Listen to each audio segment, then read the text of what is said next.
nosso próximo convidado, gente, ele é um querido, maravilhoso, é um dos grandes especialistas nesse tema. Head Global de Saúde, consultor e professor do Albert Einstein. Pegou aqui? Maravilhoso, que a gente conversou antes, gente, a gente, né, cria essa intimidade. Saúde mental e bem-estar. Ele vai compartilhar conosco as discussões mais recentes que estão acontecendo na Europa e no mundo. Chique, hein, gente? Que isso? Eu tô falando para vocês, Vitude Summit, outro nível, sobre essa gestão de riscos. O nome da palestra é NR1 e Saúde Mental na Prática, construindo um plano de ação baseado no modelo científico mais consagrado na Europa. Recebam com muita energia no palco do Vitude Summit, ele, Gustavo Locatelli!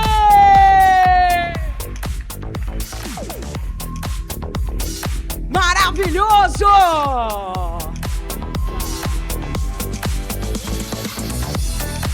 Ó, e você tá com caravana aí que eu tô ouvindo, hein? Ó a caravana do Gustavo! Alô!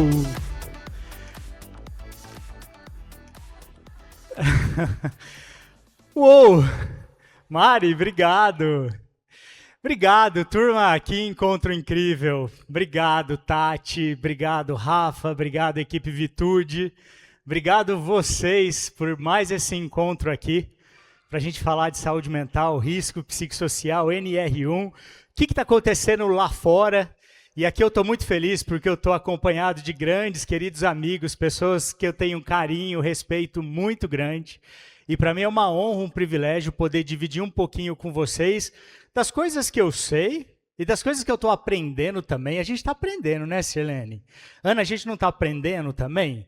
Porque a gente está entendendo esse universo da saúde mental, dos riscos psicossociais, que aqui no Brasil é um tema relativamente novo. Não era para ser, mas é.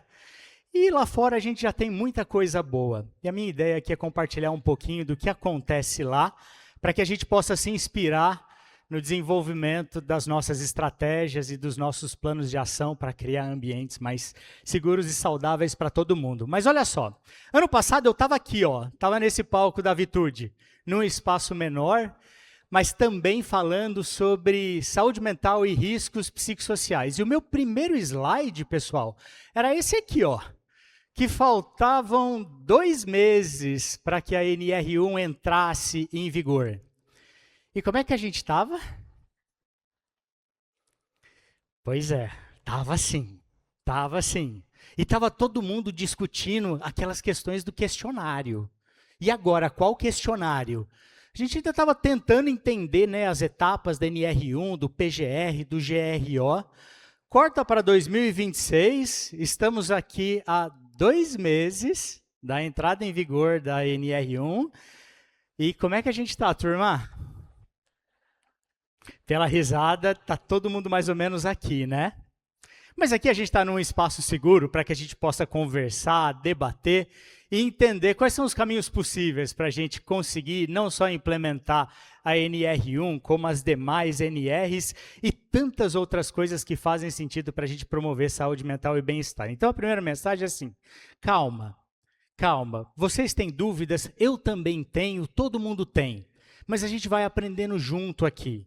E eu quero compartilhar nos próximos 40 minutos um pouco daquilo que eu vim fazendo na minha carreira e aquilo que eu tenho visto que está sendo feito lá fora. Porque esse tema, lá na Europa, ele já acontece há muito tempo. Vem aqui comigo, olha só. Eu sou Gustavo, sou médico, especialista em medicina do trabalho, tive a oportunidade de estudar, morar fora e minha última experiência profissional foi aqui, na Heineken, em Amsterdã. Eu fui diretor global de saúde e bem-estar na Heineken, com o desafio de desenvolver a agenda de saúde mental e bem-estar para mais de 80 países. Se no Brasil é difícil fazer uma NR1, imagina juntar as tantas NRs que existem por aí. Mas existe um caminho, porque todas elas se embasam nas grandes teorias do estresse e da saúde mental. E hoje eu queria explicar um pouquinho para que vocês possam também se inspirar na construção do plano de ação de vocês. Olha só, lá, para fazer gerenciamento de risco psicossocial, o que a gente fez? Deu cerveja para todo mundo? Não é um caminho. Isso aí não vai convencer o pessoal do Ministério do Trabalho nem do Ministério Público. A gente começou pelo básico. A gente foi conversar com as nossas pessoas para entender o que está acontecendo. Me fala sobre o seu trabalho. E foi através dessas conversas que a gente começou a identificar quais eram os fatores que impactavam positivamente e negativamente a saúde das nossas pessoas. E aqui, pessoal, eu queria trazer uma atualização da OMS, agora do dia 8 de outubro, agora há poucos meses atrás. Se vocês entrarem hoje no site da OMS, lá, depois digita no Google, Saúde Mental OMS, eles vão te direcionar para essa página aqui. E a OMS definiu saúde mental como um estado de bem-estar, no qual a gente consegue reconhecer as nossas habilidades, e eles trazem que a nossa saúde mental, ela depende de uma série de fatores. E, segundo eles, existem aqueles que nós chamamos de fatores de risco, assim como existem os fatores de proteção. E eles dão alguns exemplos aqui do que são fatores de risco, como, por exemplo, fatores genéticos, fatores individuais, a exposição ou uso de substâncias, eventos traumáticos ao longo da sua vida, assim como condições sociais, falta de acesso à educação, pobreza extrema, violência. Todos esses são fatores de risco para a nossa saúde mental. Por outro lado, existem também os fatores de proteção, que assim como os fatores de risco, eles se interagem para que, ao longo da nossa vida, a gente possa ter um melhor estado de saúde mental. Aqui estão alguns exemplos dos fatores de proteção, e olha que interessante aqui, pessoal, eles colocam o trabalho decente como um fator de proteção para a nossa saúde mental. Inclusive, se você entrar também no site da OMS e digitar Mental Health at Work, saúde mental no trabalho, a primeira frase que vocês vão ver lá, está escrito assim: Decent work is good for your mental health. O trabalho decente, ele é bom para a sua saúde mental. Quando a gente tem um trabalho com fatores de proteção para a nossa saúde mental, a nossa saúde mental, ela experimenta um estado de muito bem-estar. E se eu pudesse sintetizar isso aqui para vocês, até para que a gente não fique falando nessa linguagem acadêmica, eu diria que, basicamente, a nossa saúde mental depende dos fatores de risco, assim como dos fatores de proteção que vão acontecendo e vão se somando ao longo da nossa vida. Só que a OMS também diz duas coisas que eu queria trazer aqui para vocês. A primeira é essa aqui, ó. Nenhum fator isolado é capaz de prever de forma confiável um desfecho em saúde mental. Não é porque você foi exposto a um fator de risco ao longo da sua vida que você vai desenvolver um agravo ou um dano em relação à sua saúde mental. E o mesmo vale para os fatores positivos.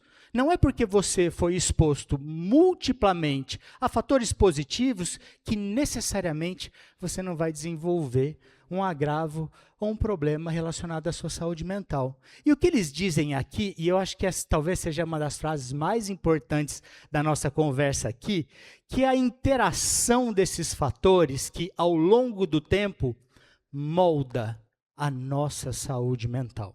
Portanto, fazendo uma analogia aqui, pessoal, saúde mental é isso aqui. É um equilíbrio entre os fatores protetores da nossa saúde mental, assim como os fatores de risco para a nossa saúde mental. Só que a nossa saúde mental não depende só de uma dimensão da nossa vida, depende de múltiplas dimensões. Vamos pegar um exemplo aqui, ó. Por exemplo, vamos pensar na nossa família. Família é tudo de bom, não é? De maneira geral, não é bom ter família? É. Tem gente que está demorando um pouquinho mais para responder aqui. Hã? É bom, não é tal? É bom, né? Mas tem as coisas que não são tão boas assim, não é verdade, pessoal? Ou todo mundo gosta de tudo na família? Não tem um cunhado de vez em quando que vai lá encher o saco? Alguém pedindo um empréstimo, alguém que te falou uma coisa que você não gostou muito bem? Tem, né? Na minha tem também, é verdade, é verdade. Mas, no fundo, o que a gente tenta buscar é esse equilíbrio entre as coisas boas e as coisas ruins que fazem parte da nossa vida. Eu dei um exemplo aqui na família, mas, por exemplo, poderia pegar um outro exemplo aqui, relacionamento. Quem aqui é casado, casada? Levanta a mão. Tá. Tem alguém aqui que está 100% satisfeito ou satisfeita com o companheiro ou com a companheira? Essas pessoas que levantam a mão, elas acontecem, mas eu já entendi o que é. Isso aconteceu comigo num evento que eu fui fazer numa indústria. Geralmente é porque estão com o companheiro ou com a companheira do lado. É por isso que eles levantam a mão. Então vocês não me enganam, não. Eu já peguei vocês 100% feliz. 100% feliz é difícil. Sempre tem uma coisinha ali a mais ou a menos que a gente não gosta, né? E mais uma vez, tá tudo bem. Agora vamos deixar essa informação aqui, essa discussão melhor. E no trabalho, turma? Tem alguém aqui 100% feliz, satisfeito no trabalho? É porque tá com o chefe do lado, eu já entendi.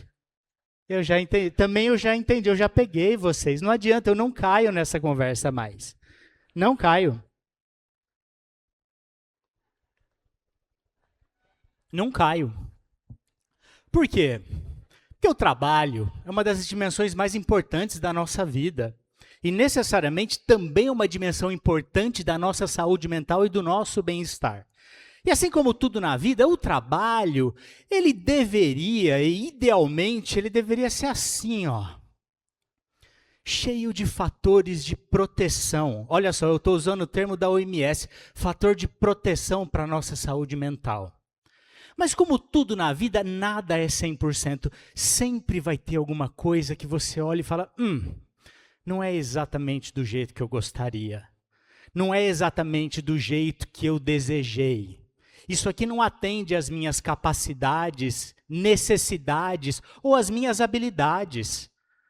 Portanto, como tudo na vida, o trabalho, ele é feito de fatores de proteção para a nossa saúde mental, mas ele também é feito de fatores de risco.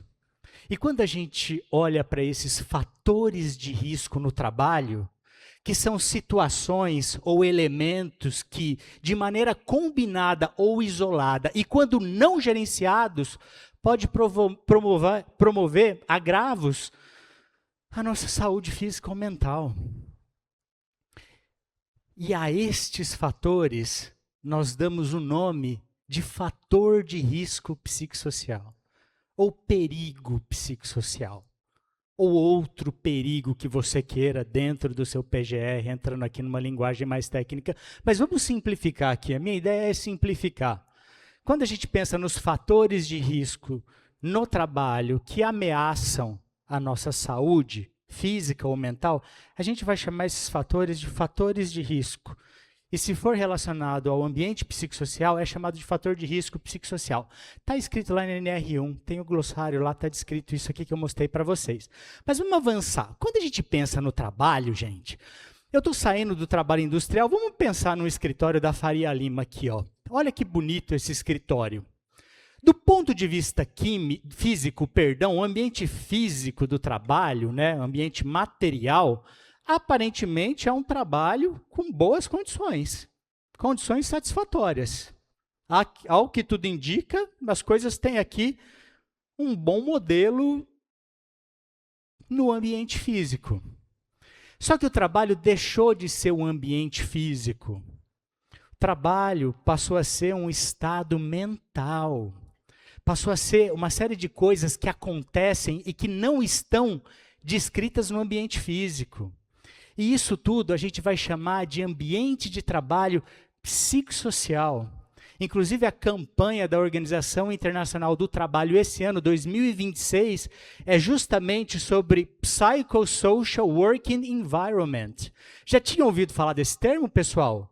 Ambiente de trabalho psicossocial?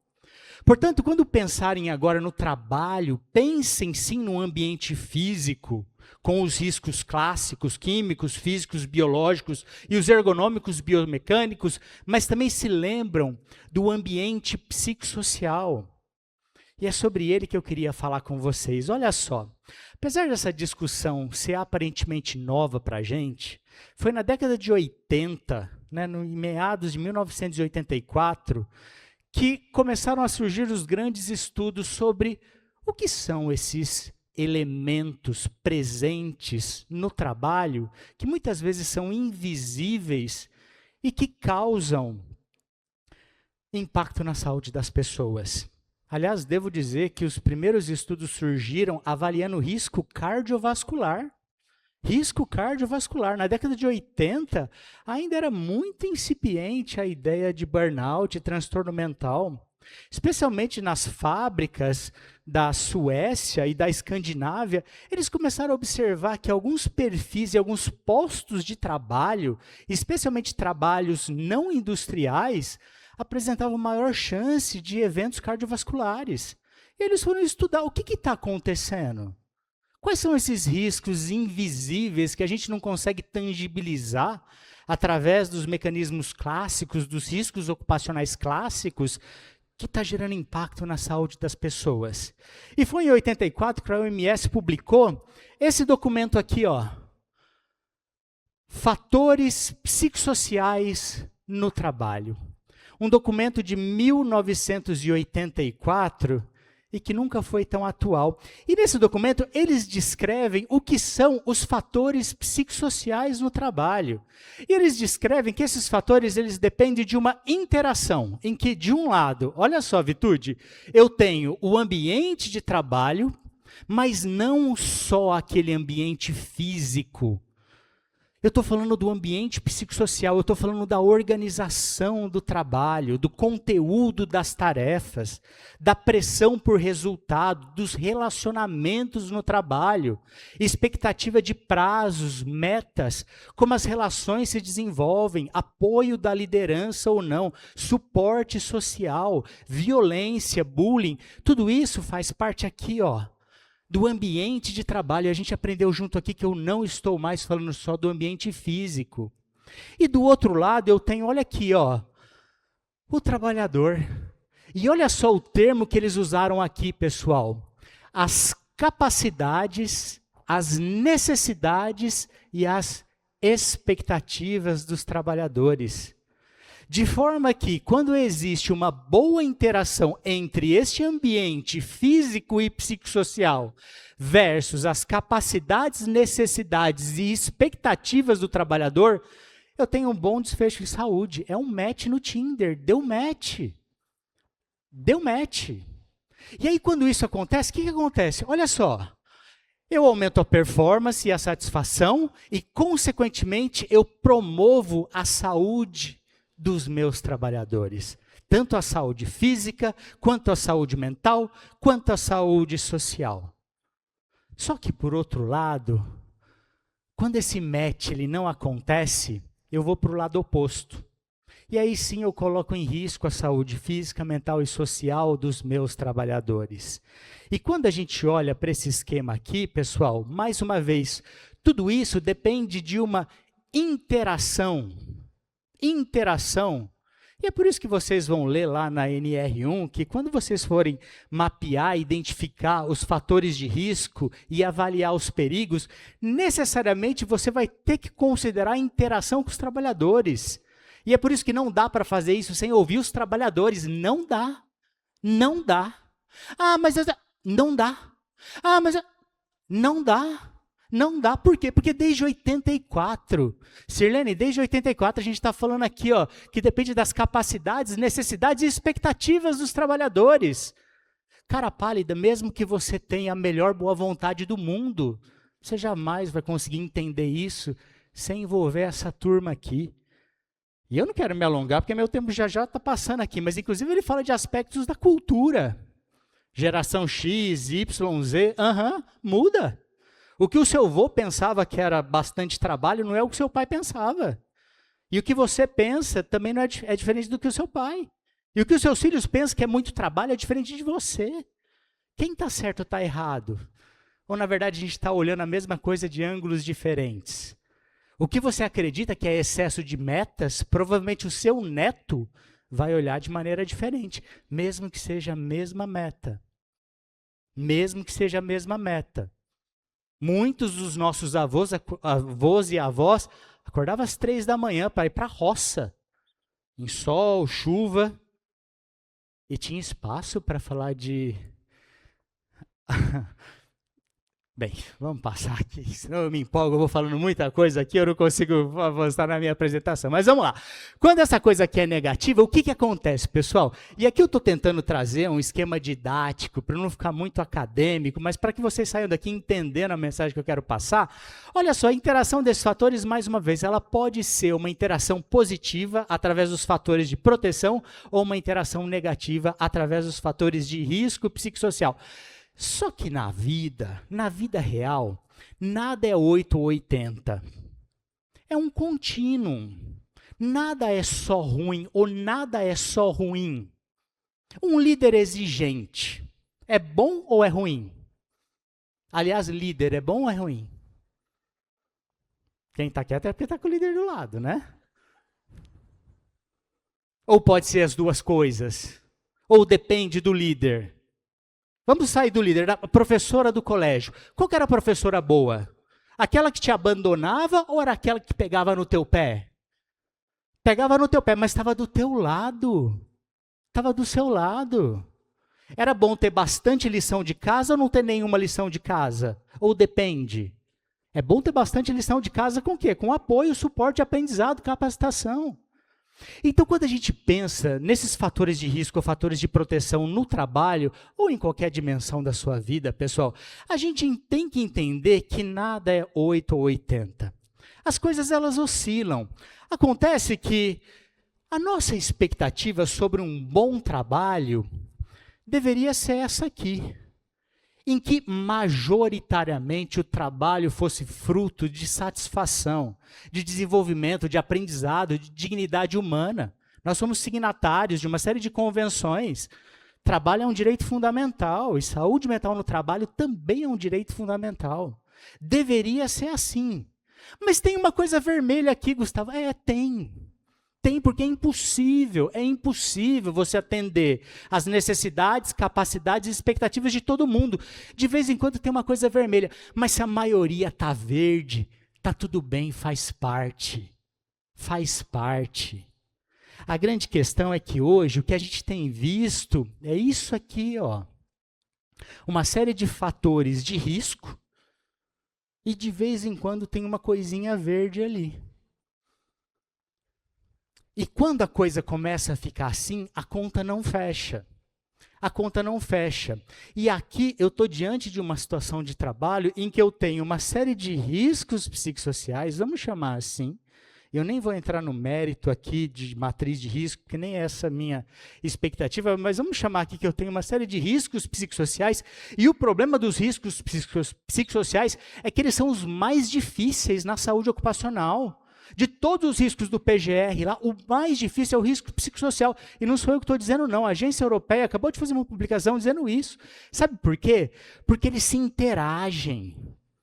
E eles vão se interagindo em múltiplas camadas e um leva a outro. É o combo multi, não vem sozinho. Já tentou comprar só a banda larga para a tua casa? E eles falam, a banda larga não vai dar. Vai ter que levar o telefone fixo mais o telefone celular. É a mesma coisa. Quem tem excesso de metas ou metas abusivas, geralmente tem líder tóxico também. Também tem falta de suporte dos colegas. Também tem bullying e violência no trabalho. E esses fatores, eles vão interagindo de forma que o efeito na saúde do indivíduo, ele passa a se multiplicar. E quando a gente olha para tudo isso, a grande questão é que a NR1, ela trouxe de maneira muito explícita, no capítulo 1.5, que a partir de agora, apesar de que a gente já deveria ter começado a fazer isso há muito tempo, né? Mas vamos entender que pela NR1, a partir de agora, o gerenciamento dos riscos ocupacionais tem que incluir os fatores de riscos psicossociais relacionados ao trabalho. E aí a gente olhou para isso aqui e falou, meu Deus, como é que eu faço isso? Como é que eu faço o mapeamento de todos esses fatores de risco e de todos esses riscos? E aí, pessoal, o que a gente começou a ver no mercado é uma venda indiscriminada de questionários milagrosos. Ou só eu que recebi lá no meu Instagram ou no meu LinkedIn a venda de um questionário? Hã? Vocês receberam ou não receberam? E agora é questionário com IA. É com IA. Você vai lá o questionário, todo mundo responde, a IA em 2 minutos faz uma planilha Excel lá com o que você tem que fazer para salvar o mundo. Eu adoraria que fosse verdade. Não funciona, gente. Não funciona. Mas, Gustavo, se não funciona, o que funciona? Olha só, eu tenho só mais 15 minutos aqui. Então, eu queria dar um caminho que eu acho que pode ser uma inspiração, porque pode funcionar aqui no Brasil, porque já está funcionando há muito tempo e muito bem lá fora, especialmente na Europa. E para a gente falar sobre plano de ação e os modelos europeus, a gente não consegue não olhar... que eu tinha esquecido desse slide. Aí estava todo mundo doido pelo questionário, né? Aí vem o manual e fala assim, não precisa de questionário não. Aí eu falo, como não? Não é sobre questionário. Não é sistematização, é maior que isso. Aí todo mundo caiu num vale, né? Mas calma, vamos lá. Independente de questionário ou não, olha só. Quando a gente pensa em plano de ação, não tem como não falar das famosas teorias do estresse. E hoje eu vou contar para vocês as 3 grandes teorias do estresse, que se vocês seguirem essas teorias aqui, seguirem essas teorias para o entendimento dos riscos psicossociais e para o desenvolvimento de plano de ação, eu garanto para vocês, vocês vão ter um PGR brilhante. Brilhante. Olha só, alguns nomes provavelmente já são conhecidos. A primeira teoria é desse cara aqui, Robert Karasek. Já ouviram falar do Karasek, pessoal? Já, né? Mas eu vou contar uma curiosidade do Karasek para vocês. O Karasek nasceu na década de 40 nos Estados Unidos. E ele se formou em engenharia na Universidade de Princeton. Depois ele foi fazer a especialização dele no MIT. E aí, do nada, com a cabeça de engenheiro, ele foi fazer um estágio lá na Suécia, na Universidade de Estocolmo. E lá na Suécia ele percebeu um modelo de trabalho que era um pouco diferente do que ele estava acostumado nos Estados Unidos, em que era aquela lógica da eficiência e da produtividade. Lá ele se deu conta que os países escandinavos, eles prezam pelo bem-estar social. E aí aquilo bugou a cabeça dele, ele falou, meu Deus... Quer dizer que existe um outro elemento aqui no trabalho, além da produtividade? Sim, que elemento é esse? O fator humano. E aí ele voltou para os Estados Unidos e desenvolveu aquilo que a gente pode chamar do Big Bang da teoria do estresse. A tese inaugural do Karasek, nesse estudo aqui de 1979. E o que o Karasek disse? Olha que lindo, esse é o estudo original. Esse é o estudo original. E a grande sacada do Karasek está aqui, nisso aqui. Eu tenho certeza que vocês já viram isso aqui. Mas eu queria traduzir para vocês de um jeito mais simples. O Karasek falou o seguinte, a grande questão no trabalho não está necessariamente relacionado àquilo que ele chamou de demanda. Demanda, que basicamente é a demanda psicossocial. O grande problema no trabalho está aqui, está na falta do que ele chamou de latitude decisória, ou controle, ou autonomia. E segundo o Karasek, o que adoece no trabalho não é necessariamente o excesso de demanda. É o excesso de demanda com a falta de controle. É você ter um monte de coisa para fazer e você não tem autonomia para decidir como, quando e onde você faz o seu trabalho. Sabe aquela imagem do Chaplin na linha de montagem, apertando parafuso lá? É aquilo. O que ele falou, o problema não é só a velocidade da esteira. O problema é você não ter autonomia decisória para nada. É isso que adoece. E ele foi paradigmático porque ele disse uma coisa absolutamente contraintuitiva. Que num ambiente de alta demanda cognitiva, se você tem autonomia, você pode sim ter uma boa saúde. E o Karasek também estava olhando para risco cardiovascular, tá? E também saúde mental, mas o foco lá também era risco cardiovascular. E por que ele foi paradigmático? Porque ele foi o primeiro a dizer o seguinte, não adianta você olhar um risco ou um domínio de maneira isolada. Você precisa olhar como esses riscos se interagem. Porque num ambiente em que você tem alta demanda, se você tem autocontrole e bastante autonomia, é possível que o impacto e o desfecho na sua saúde seja positivo. Vou dar um exemplo aqui. Começo de carreira. Estou vendo aqui todo mundo, mais ou menos aqui, meia idade. Quando vocês começaram a trabalhar, vocês tiveram demandas desafiadoras? Todo mundo, né? Quando vocês eram analistas. Todo mundo teve demanda desafiadora. E o que foi que aconteceu? O que aconteceu na jornada de vocês que fez com que, mesmo diante de demandas desafiadoras, vocês não adoecessem? Quais são os fatores que foram interagindo com essas demandas desafiadoras e, ao invés de provocar o adoecimento, provocaram o desenvolvimento? Quem primeiro disse isso foi o Karasek, há 50 anos atrás. Quando ele disse, o problema não está no excesso de demanda, está na falta de controle. E não à toa, meus queridos, um pouco mais para frente, a tese do Karasek, ela foi aprimorada pelo Johnson e pela Ellen Hall, no final da década de 80, que eles falaram que além de demanda, além de controle, existe uma terceira dimensão, que eles chamaram de suporte social. E segundo a tese do Karasek, do Johnson e do Hall, mesmo num ambiente de alta demanda, mesmo num ambiente que você não tenha necessariamente autocontrole, se você tem suporte social dos seus colegas, do seu líder, da sua comunidade, você pode ter um desfecho favorável em saúde. Portanto, não adianta você olhar de maneira isolada para uma dimensão psicossocial. Você precisa olhar isso de maneira coordenada e de como eles interagem. E aí, não à toa que se você, na sua empresa, está usando o HSE, já ouviram falar do HSE? Prazer, HSE. HSE, na verdade, é maior que isso, né? Esse aqui é um instrumento do HSE. Você provavelmente viu as 35 perguntas do HSE, porque todo mundo viu. Olha as primeiras 4 dimensões do HSE. Demanda, controle e suporte. Adivinha de quem eles copiaram isso? É tão simples quanto... Mais da metade do HSE que vocês conhecem vem do Karasek, é 1979. É 1979. Só que aí o tempo foi passando, e deixa eu correr aqui, e aí surgiu um suíço, lá na década de 90, que ele olhou para o Karasek e ele falou assim, meu, show, estou com você, é isso mesmo, adorei.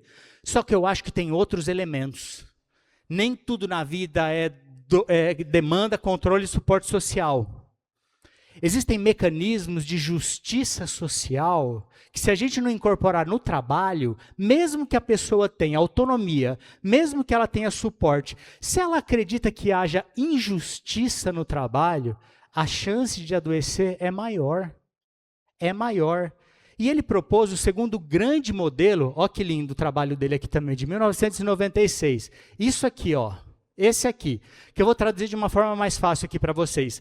Segundo Sigrist, no modelo desequilíbrio, esforço, recompensa, quando a gente coloca muito esforço no trabalho e a gente não vê uma recompensa justa e proporcional pelo esforço que a gente coloca, a gente entra em desequilíbrio.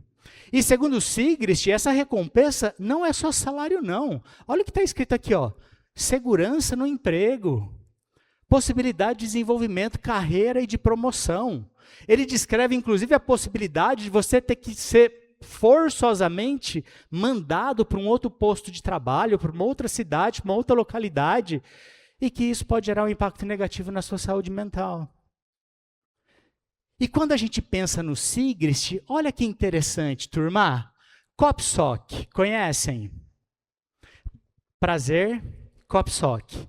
Esse aqui é a versão 3, aquele com um monte de pergunta, que tem sido entendido por alguns como padrão ouro, apesar de não existir padrão ouro, porque cada ambiente de trabalho é um ambiente. COPSOC 3. Olha lá o COPSOC. Ele começa com o quê? As demandas, os domínios do Karasek, demanda, controle e suporte. E olha o que ele traz aqui. Reconhecimento, justiça organizacional e insegurança. Isso aqui é Sigrist. Isso aqui é Sigrist. Gustavo, você acha que eles se inspiraram no COPSOC? Não, eu não acho. Eu li, está escrito. Olha só, quando você baixar o COPSOC, pode entrar lá, ó. Aqui, ó, tá de graça, tá disponível isso aqui para você ler. Aqui, ó, na primeira página, olha o que eles dizem aqui, que o COPSOC é um questionário que foi inspirado nas principais teorias do ambiente de trabalho, incluindo os domínios psicossociais ou as dimensões psicossociais mais relevantes. Entre elas, e aqui eu estou copiando ipsis literis que está escrito lá, demanda-controle, Karasek, desequilíbrio, esforço-recompensa, Sigrist, e um terceiro chamada demandas e recursos no trabalho, que hoje é o modelo mais usado na Europa para explicar a interação entre os fatores de risco e os fatores de proteção no trabalho, de autoria do professor Arnold Baker. E eu morro de orgulho dessa foto, gente. Eu morro de orgulho.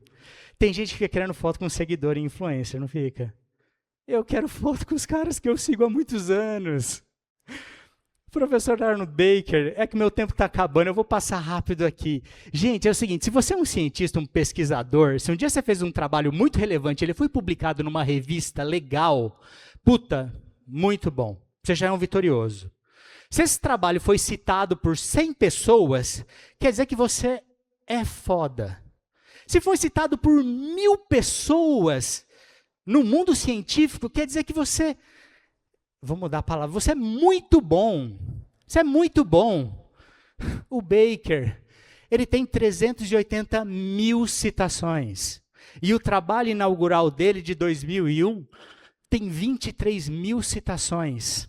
Tem mais que o Karasek, mais que o Sigrist. E o que o Baker fez? O Baker olhou para o Karasek, ele olhou para o Sigrist e ele falou assim, isso aqui é fantástico, é espetacular, mas tem mais coisa. Tem mais coisa. E ele começou um trabalho inaugural lá, que na verdade foi a mulher dele que começou, a Eva Demerucci, mas eu não vou nem entrar no mérito aqui.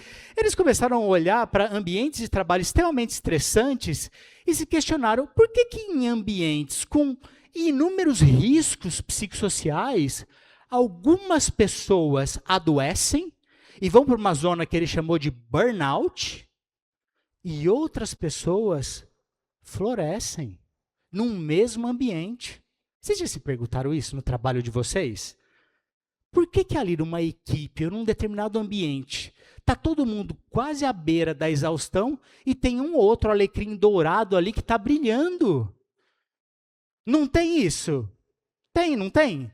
Foi isso que o Baker olhou. E ele descobriu que, na verdade, existe no trabalho uma série de fatores que ameaçam a nossa saúde, que ele chamou de demandas.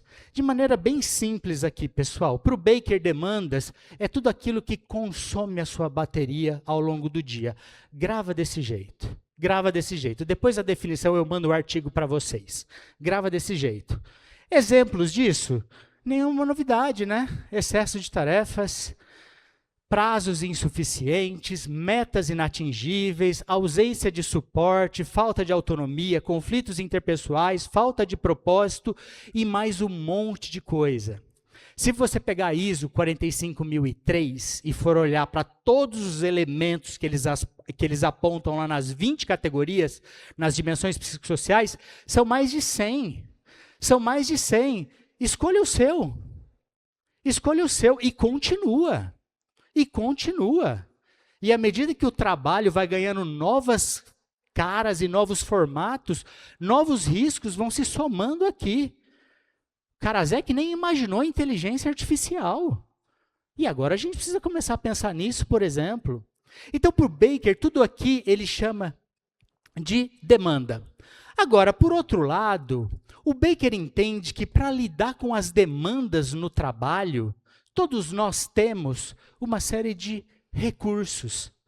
que de maneira muito simples para vocês, que é tudo aquilo que recarrega a nossa bateria ao longo do dia. Lembra que a gente falou que nada na vida é só vermelho ou só verde? No trabalho também é assim. No trabalho nós temos uma série de demandas, uma série de fatores de risco psicossociais, ou que sejam riscos psicossociais, mas nós também temos os fatores de proteção, que são os nossos recursos. Como, por exemplo, aqui, ó, flexibilidade e autonomia, sim, inspirado no Karasek, variedade de tarefas, suporte dos líderes, clareza de papéis e responsabilidades, oportunidade de aprendizado, por propósito, pertencimento. Tudo isso aqui vai carregar na nossa bateria. E qual foi a grande sacada do Baker? Segundo ele, a interação entre as demandas e os recursos que a gente tem no trabalho é que dão origem da nossa situação de adoecimento, e ele chama isso de zona de burnout, ou então nos leva para um outro lugar, que ele chama de zona de engajamento. Significa que se você trabalha num lugar, numa empresa, em que você tem muitos recursos, você não só não vai adoecer, mas como você vai entrar numa zona de engajamento, na qual o seu potencial e o seu resultado é multiplicado. E para explicar isso aqui, tem centenas, milhares de pessoas, estudantes, pesquisadores do mundo inteiro indo atrás do Baker para entender o que ele descobriu ao longo desses 25 anos de teoria. Eu tive a sorte de estar lá recentemente com grandes amigos aqui, e eu quero trazer em primeira mão para vocês professor Baker falando pela primeira vez para o Brasil sobre o modelo que ele criou. Vamos ver junto. Hey Brazil and hey Gustavo, my name is Fenne from Vivek and we would like to explain some things to you that will help you manage psychosocial risks and improve the occupational health in your organizations. Maybe first it's important to realize what the JDR model is all about. So what it's about is how can we improve working conditions for workers? Yeah, so we can see on the one hand, we see job demands like high work pressure or emotional demands costing a lot of energy. And that can, in the long term, if this goes on for a longer time, this can result in health problems. On the other hand, we have job resources that people can use to buffer the impact of demands on strain. And here you can think of very good examples would be social support from colleagues, feedback, opportunities to learn new things in a training, to deal, for example, with a difficult customer.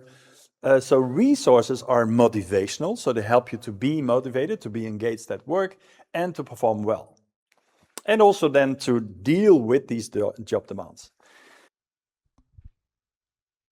De maneira muito esquemática aqui, até porque meu tempo acabou, eu preciso de mais 5 minutos, pessoal, tudo bem? Mais 5 minutos? Tudo bem? Ok, olha só. No modelo do Baker, a gente passa o tempo todo equilibrando as demandas junto com os recursos no trabalho. Num ambiente de trabalho em que nós temos, olha só, baixa demanda, nós não entramos numa zona positiva, a gente entra numa zona ou de apatia ou de tédio. Por quê? Porque a demanda, quando você tem recursos suficientes e proporcionais, elas nos levam para o nosso desenvolvimento. É aquela professora que te cobrava, mas ela estava ali do teu lado. Ela estava ali do teu lado, pegando na sua mão. E segundo a tese do Baker, tá tudo bem se você tem um ambiente de alta demanda, desde que você tenha recursos suficientes, e aqui está o pulo do gato, que te leva para uma zona de engajamento. Então, neutralizar fator de risco psicossocial, para o Baker, não é simplesmente eliminar todos os fatores de risco, que deve ser o que a gente deve buscar, mas também potencializar fator de proteção, pessoal. A gente está mapeando o fator de risco, a gente não está mapeando o fator de proteção. A gente está esquecendo de mapear o que nos gera engajamento no trabalho. E você não precisa fazer isso em função de NR1. Você precisa fazer isso como um dever civil e moral, se você quer criar ambientes de trabalho seguros e saudáveis para todos. E aí, de maneira muito esquemática, estou indo para o fim aqui, vamos ver uma situação hipotética aqui de trabalho. Olha só, vamos supor que você trabalha num ambiente em que você fez ali o mapeamento do risco psicossocial e você encontrou que você tem tarefas complexas. Isso pode ser, sim, um fator de risco ou então um risco psicossocial, a depender da severidade que você avaliou na sua matriz de risco. Olha só, tarefas complexas, com líder ausente, treinamento insuficiente, conflitos e falta de apoio dos colegas, falta de propósito e falta de reconhecimento, você tem dúvida que isso aqui a longo prazo tem um grande potencial de te adoecer? Mais uma vez, é o combo multi daquela operadora lá de telefone, não vem sozinho, ele vem junto. Ele vem junto. E aí o que você faz aqui, diante de uma situação como essa? No mundo ideal, a gente conseguiria neutralizar tudo isso aqui. Neutralizar tudo isso aqui através da hierarquia de prevenção que a NR1 diz. Mas muitas vezes existem riscos psicossociais que são inerentes da atividade. Se você trabalha numa UTI, você vai ter que lidar com pessoas morrendo o tempo todo. Dificilmente eu vou conseguir neutralizar isso. E sim, isso é um fator de risco psicossocial. Mas aí o que você pode fazer? Segundo Baker, você introduz recursos para que você consiga lidar com as demandas do trabalho que por algum motivo você não consegue neutralizar. E aqui eu estou dizendo isso, e eu repito uma frase que ele falou agora, existem riscos psicossociais ou demandas que são inegociáveis. Tá? Violência e assédio não é sobre recurso, precisa eliminar. Não tem conversa, não existe recurso para lidar com violência ou assédio no trabalho. Agora, para uma série de demandas, ou fator de risco, como ele chama, a gente consegue introduzir recursos. Por quê? Porque com o tempo, elas vão neutralizando, ou nas palavras dele, amortecendo o efeito da demanda do fator de risco. E com o tempo, aquilo que parecia um grande fator de risco, porque depende das suas capacidades, necessidades e percepções, deixa de ser um fator de risco. Tá? Aqui eu vou pular, são 2 slides dele aqui. Essa conversa é muito longa, pessoal, eu adoraria ter um tempão para continuar conversando com vocês aqui. Tem mais um vídeo dele, eu vou passar em função do nosso tempo, mas basicamente, segundo a teoria do Baker, quando você tem excesso de demandas no trabalho, ela te leva para uma zona de desgaste. Quando você está numa zona de desgaste, você entra numa zona negativa, num ciclo negativo de autossabotagem, em que você vai criando novos riscos psicossociais. A sua comunicação não é mais boa, você se distancia da sua liderança, você não se aproxima dos seus colegas, você se autossabota e você começa a entrar numa espiral negativa. Agora, por outro lado, se você introduz recursos, sejam organizacionais e pessoais, você sai dessa zona negativa, você vai para uma zona de engajamento, e quando você está engajado, você tem uma série de comportamentos proativos, e eu queria ter mais 1 hora para falar dos 6 comportamentos proativos do Baker aqui, mas eu não tenho, e quando isso acontece, você vai para uma zona de desempenho. Eu sei que essa conversa é muito boa, e eu adoraria continuar esse bate-papo aqui com vocês. Os 2 últimos slides aqui na prática, olha só, lembra desse guia aqui, que o Ministério do Trabalho lançou ano passado? Olha só, eu nem sei se eles se basearam no Baker, mas eu vou colocar a teoria do Baker aqui. Aqui eles dão um exemplo, um caso prático de um escritório com 19 colaboradores, em que o fator de risco psicossocial, segundo as métricas da NR1, é excesso de demandas. Excesso de demandas. E o próprio Ministério do Trabalho te dá uma série de exemplos que você pode fazer para lidar com esse risco psicossocial no seu plano de ação. Estão todos eles na tela. Estão todos eles na tela. E se alguém leu o documento com cuidado, o Ministério do Trabalho não fala para reduzir demanda. Não fala. Na verdade, ele fala para você ter mais headcount, mas ele não fala para reduzir demanda. Só lê lá, está na página 17. Isso é Baker, pessoal. Porque se você faz tudo isso aqui, o resultado final ele é positivo. E ao longo do tempo você reduz a percepção. Então, mais uma vez, quando pensarem em plano de ação, pensem sim nos fatores de risco psicossocial, mas pensem também nos fatores de proteção. Quais são as coisas boas que acontecem na empresa de vocês e que vocês têm que fazer cada vez mais e melhor. E melhor. Essa conversa é muito complexa, tem mais um monte de coisa que eu queria dizer para vocês. Estou muito grato de estar aqui mais um ano na Vitude, de ter tido esse tempo todo para dividir isso tudo com vocês. Essa conversa aqui continua aqui na minha rede social, se vocês quiserem seguir, com novidades, seguindo por aí. Em breve, se tudo der certo, o Baker está aqui no Brasil. E lembrando, né, nada na vida é só ruim ou só bom. Aqui todos nós temos um compromisso, um dever civil de transformar ambientes de trabalho negativos em ambientes profissionais positivos através de fatores de proteção. Turma, obrigado, Vitude. Um prazer. Gustavo Locatelli!